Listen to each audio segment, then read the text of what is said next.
equally weighted ETF that's new in South Africa, but not new in the rest of the world. But let's begin about the listing today. You've been on a roadshow. You've been gathering investor support for the instrument. How has that gone? Morning, Godfrey. Thanks for having me. We've had a very successful institutional roadshow so far. We've spoken to institutions across the country, presented to a range of fund managers on the pension fund side, on active management side, hedge funds, even multi-managers and some asset consultants as well. And it's been very, very well received. I think it's been good in the sense that we've certainly raised awareness for the product and specifically how it can be used in a range of different investment opportunities. And from that point of view, it's been very good. We never really expected to attract institutional funds during the IPO phase. It was rather a brand building and an awareness campaign that we were looking for.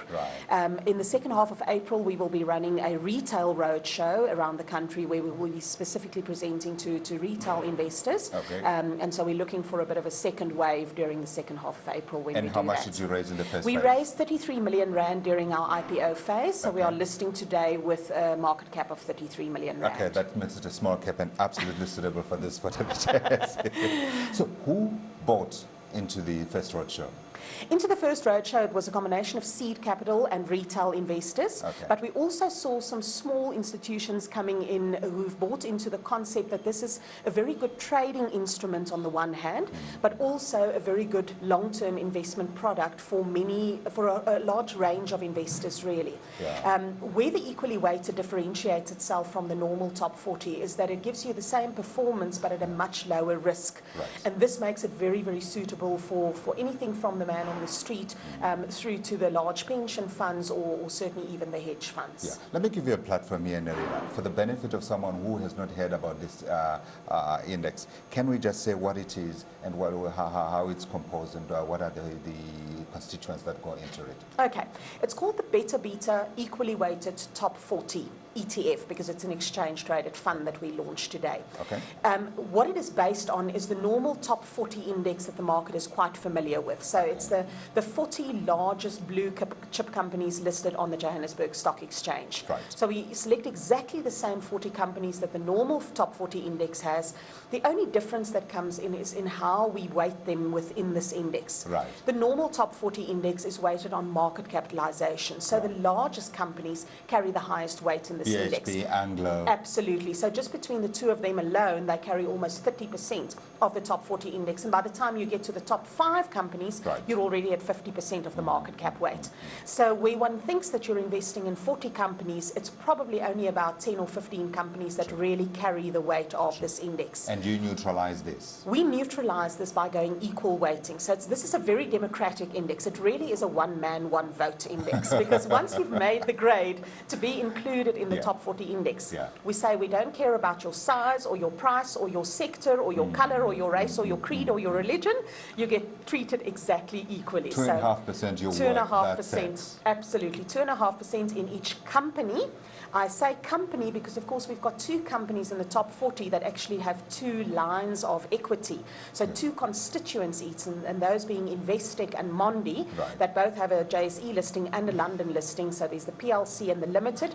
And in both those cases, the 2 constituents together add up to make 2.5% of the company. Now, you have had this calculated by the JSE to go back to 2002. We'll talk about relative value in a moment. But you have also, by the JSE, it's been live, you were telling me, since April 2009. That's right. How has it performed relative to the top 40 since then? Well, over the period that we've now have the data for, which is just over 7 years, we find that the performance just on a return basis is very, very similar. We've seen around 20% performance per annum, total return, from the top 40 index and also for the equally weighted top 40 index. The very, very big differentiating factor is the risk when we measure it from standard deviation of these. So if we take the standard deviation of the weekly returns, which really measures the volatility of those returns, we find that the equal weighting is almost 4.5% lower than that of your normal market cap weight. So essentially here you're targeting for people who are perhaps not so risk so open to risk and volatility as well at the same time. I think it's partly that, but I think it's not even just about risk aversion. It's Right. maybe about prudence also.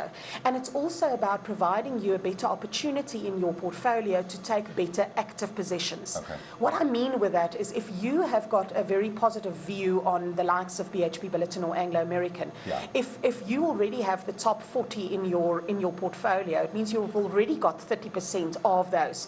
It's very difficult to then exercise a positive view relative to that. I was thinking simplistically and thinking maybe this is just another way of saying, look, I want the top 40, but I don't want the volatility there, and also the risk that's brought by the top Absolutely. commodity producers. But one more question, Nerina, we're running out of time quickly. In terms of its performance over the past 7 years, as I said, you said that it's more or less been in line with the top 40. Yes. But this is not the first time it's been introduced, we said at the beginning. Compared to in other parts of the world where it's been introduced, how have those indices performed?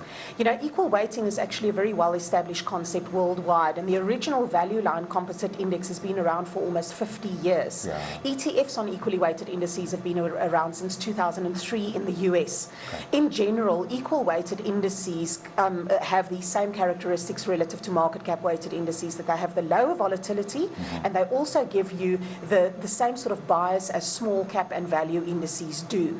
So as Nedbank Capital, we are very proud to bring something to market which is well established in international markets and which are used very successfully by international fund managers and retail investors alike to diversify their risk away from very high concentrated benchmarks. Nerina, thanks very much indeed. Thanks for joining us this morning. That's Nerina Visser. She's head of, is that ETF? No, BettaBeta. Beta Solutions. BettaBeta Solutions. Now, this one is called the BettaBeta Top 40.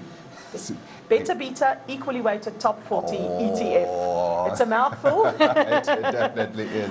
And it's going to list today on the JSE at 30 Rand a share. We'll be watching its progress with interest.